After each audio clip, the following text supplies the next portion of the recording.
Hi friends, welcome to my channel. இன்றைக்கி நம்ம ஒருவருடைய வாழ்க்கை கதையை தான் பார்க்க போகிறோம்.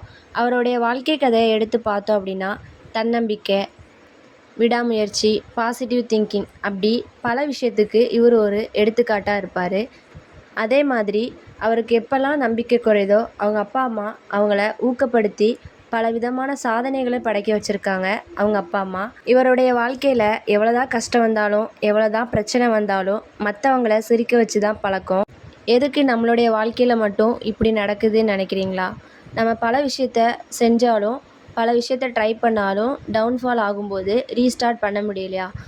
ஏன்னா நான் இப்போ சொல்ல போகிற எடுத்துக்காட்டு பல தன்னம்பிக்கையோடையும் பல முயற்சிகள் செஞ்சும் அவங்களுடைய வாழ்க்கையில் பல சக்ஸஸ்களை எட்டுனவர் தான் இவருடைய வாழ்க்கை கதை. வாங்க வீடியோக்குள்ளே போகலாம்.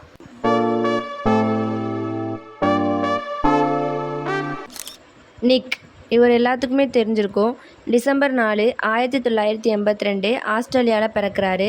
இவர் பிறக்கும்போதே டெட்ரா அனிமியா சிண்ட்ரோம் அப்படின்னு ஒரு நோயினால் பாதிக்கப்படுறாரு. அந்த நோயினால் அவருடைய 2 கால்களுமே 2 கைகளுமே இல்லை. அவருடைய தாய் தந்தையர் அழுறாங்க. நம்ம எப்படி வளர்க்க போகிறோம் அப்படின்னு சொல்லிட்டு நம்பிக்கையோடு அவங்கள வளர்க்குறாங்க. நிக் சிறு வயதாக இருக்கும்போது பலமுறை கடவுள்கிட்ட என்னை மட்டும் ஏன் இப்படி படைச்ச அப்படின்னு சொல்லி பலமுறை கடவுள்கிட்ட கேட்பார். நிக் ஸ்கூலுக்கு போகும்போது பசங்க எல்லாருமே கிண்டல் பண்ண ஆரம்பிச்சிட்டாங்க. நிக் உடனே வந்து சூசைட் பண்ணிக்கலாம் அப்படின்னு சொல்லிட்டு நிக் சூசைட் பண்ணுறதுக்காண்டி ஸ்விம்மிங் பூலில் விழுந்துட்டார்.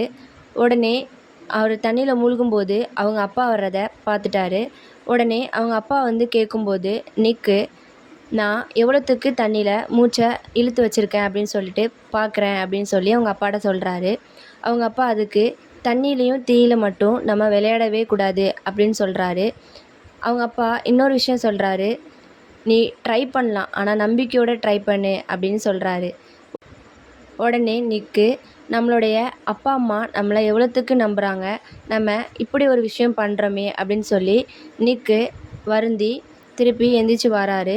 திருப்பி அதே மாதிரி ஸ்கூலுக்கு போகிறாரு. போகும்போது அங்கே அதே மாதிரி பசங்க எல்லாருமே கிண்டல் பண்ணாங்க. அதெல்லாம் நிக்கு பொறுப்பெடுக்காமல் தன்னுடைய கரியருக்காண்டி நிறைய விஷயங்களை செய்ய ஆரம்பிச்சிட்டாரு.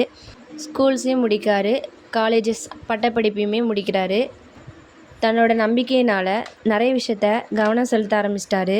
எழுதுறது, கணினி பயன்படுத்துறது, நீந்துவது அப்படின்னு சொல்லிட்டு பல விஷயத்த ட்ரை பண்ண ஆரம்பிச்சிட்டாரு. இதில் நிறைய புத்தகங்களும் எழுதியிருக்காரு.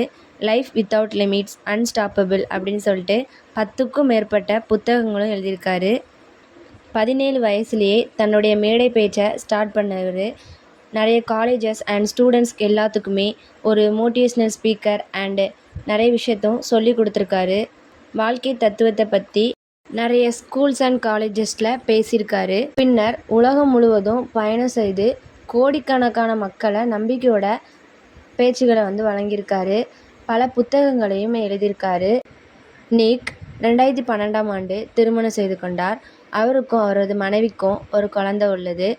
தன்னுடைய குடும்பத்தை வந்து மகிழ்ச்சியான வாழ்க்கை வந்து வாழ்ந்து வருகிறார். அவர் தன்னுடைய வாழ்க்கையில் சொல்கிற குறைபாடுகள் நம்பிக்கையாக சொல்கிறது என்ன அப்படின்னா, குறைபாடு இருந்தாலும் வாழ்க்கையில் வெற்றி பெற முடியும், தன்னம்பிக்கை இருந்தாலும் முடியாதது எதுவும் இல்லை, தோல்வி என்பது முடிவே அல்ல, மீண்டும் முயற்சி செய்யும் வாய்ப்பு, நம்பிக்கையுடன் விடாமுயற்சியும் வாழ்க்கையை மாற்றும் அப்படின்னு பல விஷயத்த நிறைய மோட்டிவேட் ஸ்பீக்கரில் சொல்லியிருக்காரு. அவருடைய மேடை பேச்சில் எப்போதுமே ஒரு வார்த்தையை சொல்வாராம், if you cannot get a miracle become one. உங்களுக்கு ஒரு அதிசயம் கிடைக்கவில்லை என்றால் நீங்களே மற்றவர்களுக்கு ஒரு அதிசயமாக மாறுங்கள் அப்படின்னு ஒவ்வொரு ஸ்டேஜ் ஏறும்போதும் இந்த ஒரு வார்த்தையை சொல்லாமல் இருக்க மாட்டாங்களாம். இவருடைய வாழ்க்கையிலிருந்து நம்ம என்ன கற்றுக்கிட்டோம் அப்படின்னா, நமக்கு இல்லாதவற்றை நினைத்து வருத்தப்படுவதற்கு பதிலாக நம்மிடம் இருப்பதை பயன்படுத்தி முன்னேறினால் வெற்றி நிச்சயம். இன்னும் அவரை பற்றி சொல்லணும் அப்படின்னா நிறையாவே இருக்குது. நிறைய விஷயங்கள் பண்ணியிருக்காரு, நிறைய அவார்ட்ஸ் எல்லாமே வாங்கியிருக்காரு. அவருடைய வாழ்க்கையிலேருந்து கற்றுக்கும்போது அவ்வளோதாங்க வாழ்க்கை. நம்ம ஊனமற்றவர்களும் இல்லை, ஊனம் இல்லாதவர்களும் இல்லை.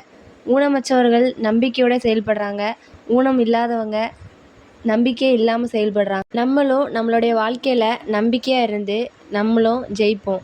சக்ஸஸ் ஆவோம் ஒரு நாள். நம்மளுடைய பாசிட்டிவ் திங்கிங் தாங்க. நம்ம எப்போ பாசிட்டிவ் திங்கோட ஒரு விஷயத்த செய்ய ஆரம்பிச்சிட்டோமோ அன்றைக்கே நம்மளுடைய சக்ஸஸ் இருக்குது. அன்றைக்கே நிற்கு ஸ்கூல் பசங்க எல்லாருமே சிரிக்காங்கன்னு சொல்லிட்டு அன்றைக்கே திருப்பியும் அந்த ஸ்விம்மிங் பூலில் முங்கியிருந்தாங்க அப்படின்னா அவங்களுடைய வாழ்க்கையே போயிருந்திருக்கும்.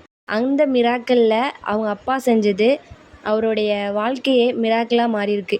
அதுதான் பலருடைய வாழ்க்கையிலையும் சடனாக ஒரு பர்சன் வர்றது. நம்பிக்கையாக இருங்க. சடனாக பர்சன் வராங்களோ இல்லையோ, நம்மளுடைய நம்பிக்கை அண்ட் பாசிட்டிவ் திங்கிங் ரொம்பவே முக்கியம். டவுன்ஃபால் வரதான் செய்யும், ஆனால் அதை ரீஸ்டார்ட் பண்ணி வர்றவங்களுக்கு தான் சக்ஸஸ் இருக்குது. இந்த நிக்கோட வாழ்க்கையை பொறுத்த வரைக்கும் அவங்க எவ்வளோத்துக்கு முயற்சி செய்தாங்களோ அவ்வளோத்துக்கு அவங்களுடைய பலன் அவ்வளோத்துக்கு பெருசாகவே இருந்திருக்கு. ஸோ நம்பிக்கையாக இருங்க. கஷ்டம் வரதான் செய்யும். இஷ்டப்பட்டு செய்யுங்க. வாழ்க்கை நல்லாவே இருக்கும்.